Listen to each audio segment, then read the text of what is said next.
Orasyon sa katahimikan sa tahanan. O Panginoon, basbasan mo ang aming tahanan. Huwag mong hayaang pumasok ang gulo at inggit. Ipagkaloob mo sa amin ang tahimik na isipan, pusong marunong umunawa at salitang may kabutihan.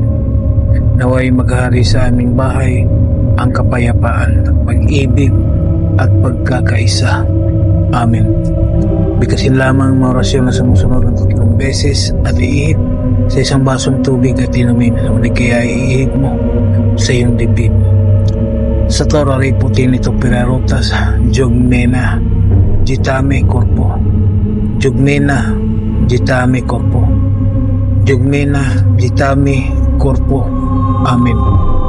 Gawin ito araw-araw hanggang sa maging matahimik na ang tahanan mo. Maraming salamat sa mga tao na naniniwala at tumangkilik sa mga binahagi kong kaalaman.